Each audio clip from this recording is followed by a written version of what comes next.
샬롬, 좋은 아침입니다. 오늘 하루도 위대한 상속자로 살아갈 수 있는 멋진 하나님의 사람들이 다 되시기를 예수님 이름으로 부탁을 드립니다. 제 인생에서 가장 큰 울림과 영향을 준 책 중에 하나가 제너럴 시처의 하나님의 뜻이라고 하는 책입니다. 이 책에는 상실의 고통을 겪고 있는 사람들에게 자신의 삶을 오픈하죠. 그러면서 하나님의 뜻을 알아갈 수 있도록 큰 도움을 줍니다. 작가는 아내 린다와 결혼하는 것이 하나님의 뜻이라고 생각했고요. 결혼한 후에 한동안 아기를 가지지 못하다가 어렵게 4명의 자녀를 가지게 됩니다. 하나님의 선물이라고 생각했습니다. 또 그들과 함께 행복하게 살아가는 것이 하나님의 뜻이라고 생각하면서 열심히 살았죠. 그런데 어느 날 자신의 어머니와 온 가족이 함께 탄 차량으로 시속 137km로 달리던 음주운전 차량이 중앙선을 넘어서 그 차를 받아버린 거예요. 이 사고로 인하여서 사랑하는 어머니, 그리고 아내 린다, 이제 4살 난 셋째 아이가 그 사고 현장에서 목숨을 잃습니다. 누가 봐도 이상적이고 행복한 가정이었습니다. 또 아름다운 가정을 이루면서 사는 것이 하나님의 뜻이라고 생각해서 아름답게 그 가정을 일구면서 살았는데요. 그 비극이 일어났습니다. 그 후에 작가는 여러 복잡한 생각이 들게 되었고 오랫동안 생각의 불균형 상태에서 삶을 살아가게 되었습니다. 그러다가 이대로는 안 되겠다.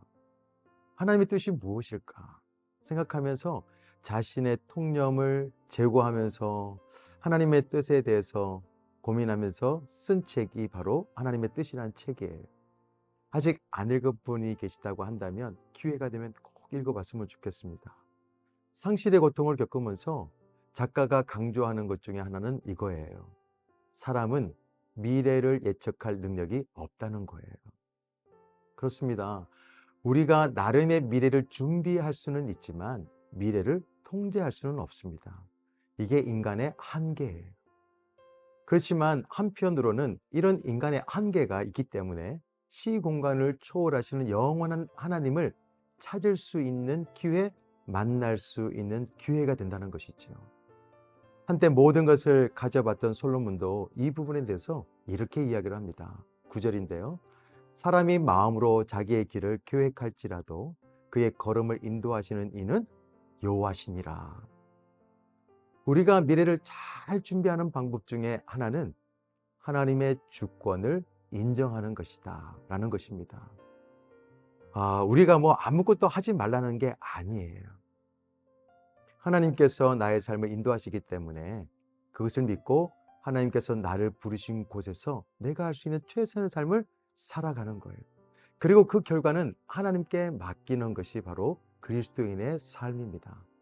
모든 영역 속에서 하나님께서 부르심에 맞게끔 살아가는 예배자가 되는 것이 곧 미래를 잘 준비하는 것입니다.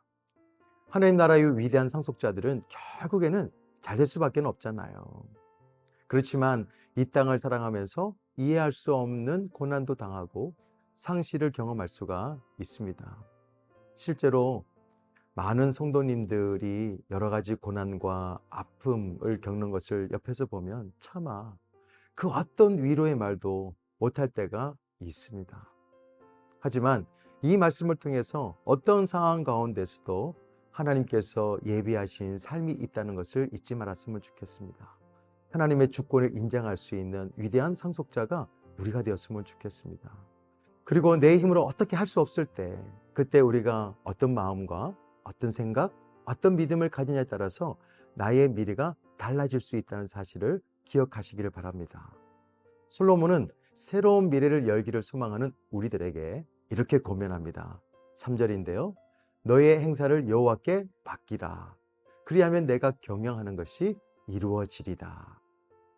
그렇습니다. 우리의 앞날은 어떻게 될지를 모릅니다. 그래서 영원하신, 즉 미래와 현재에 현존하시는 하나님께 내 인생을 맡기는 것이 가장 지혜로운 삶입니다. 그러면 내가 생각했던 그 이상의 삶이 열립니다. 하나님께서 하시기 때문이죠. 하나님은 반드시 우리를 잘되게 하십니다. 그것을 기대하시면서 7절 말씀처럼 늘 하나님의 기쁨을 위해서 사세요. 그렇게 하면 우리의 힘으로 할 수 없는 놀라운 일들이 벌어집니다. 7절에 이런 말씀이 있죠. 사람의 행위가 여호와를 기쁘시게 하면 그 사람의 원수라도 그와 더불어 화목하게 하시느니라. 생각할 수 없었던 일, 관계가 풀려지고 우리의 삶의 문제가 해결되어진다는 것을 알려주는 7절의 말씀이기도 하죠. 위대한 상속자로서 하루하루 지금까지는 다르게 대응하고 이제부터는 바르게 준비하는 것이 오늘 살아가는 삶이라고 생각합니다. 사도 바울이 우리에게 이렇게 권면하죠. 에베소 5장 10절 말씀인데요. 그러므로 여러분은 주님을 기쁘시게 할 일이 무엇인지 살펴보십시오. 이것이 예측할 수 없는 미래를 준비하는 하나님의 상속자들의 지혜라고 생각합니다. 우리의 삶터와 일터에서 하나님을 기쁘시게 할 수 있는 일이 무엇일까 곰곰이 생각하고, 그러면서 일을 할 때라든지 또 자녀를 양육하면서 심지어 설거지하면서 운동을 하면서 그래, 하나님께서 기뻐하시는 게 뭘까, 이것을 늘 생각하면서 하나님의 기쁨이 되어다 보면 우리의 미래가 열리고 우리에게 새로운 미래의 축복을 경험할 줄로 저는 믿습니다. 그리고 미래를 예측할 수 없기 때문에 우리가 꼭 가져야 할 성품 하나를 우리 솔로몬이 우리에게 이야기해 줍니다. 바로 겸손이에요. 18절 말씀 보세요. 교만은 패망의 선봉이요 거만한 마음은 넘어짐의 앞잡이이니라. 그렇습니다. 우리는 한 치 앞도 모르는 사람들이에요. 미래를 예측할 수 없는 사람들입니다. 그러니까 당연히 하나님 앞에서 겸손해야죠. 이 겸손은 하나님의 은혜와 축복을 담는 그릇이에요. 반면에 교만은 오히려 하나님의 은혜를 받을 수 있는 그릇을 뒤집어 놓는 그런 꼴입니다. 우리가 미래를 잘 준비하기 위해서는 날마다 겸손한 성품으로 살아가야 합니다. 그러면 우리의 삶은 더 풍성해질 것이고 더 부유해질 것이라고 믿습니다. 우리의 미래의 최종 도착지는 하나님의 품이에요. 반드시 하나님을 만나게 되어 있고 공동 상속자이신 예수님과 함께 영원한 나라를 유업으로 받게 될 것입니다. 우리의 미래는 확실합니다. 그러니까 하루하루 믿음을 잃지 마시고 하나님의 공급하심을 바라면서 하루하루 멋지게 살아낼 수 있는 믿음의 삶이 되었으면 좋겠습니다. 하나님은요, 우리의 미래 가운데서 하나님대로 지금도 일하시는 거예요.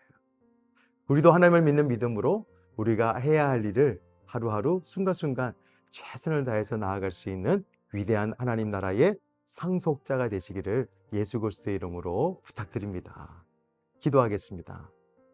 참 좋으신 하나님 아버지 감사합니다. 우리가 미래를 예측할 수 없다는 사실을 기억하면서 하나님 앞에 겸손하게 살아가게 하여 주옵소서. 하나님께 모든 것을 내어 맡길 수 있는 삶이 되게 하시고 미래를 책임져 주시는 그 하나님 앞에서 하나님께서 기뻐하시는 일을 늘 고민하며 살아갈 수 있는 우리 모두가 되게 하여 주옵소서. 예수 그리스도의 이름으로 기도드립니다. 아멘. 주님 인도하시네. 그는 보이지 않아도 날 위해 일하시네. 주 나의 인도자 항상 함께 하시네. 사랑과 힘 베푸시며 인도하시네.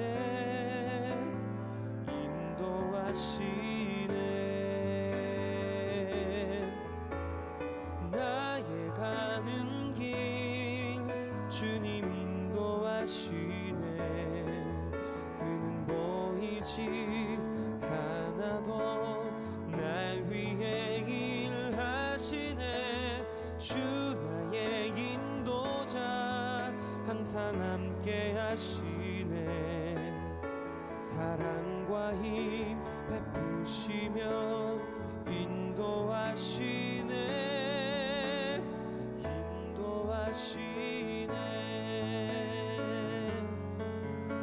사랑과 힘 베푸시며 인도하시네. 하시네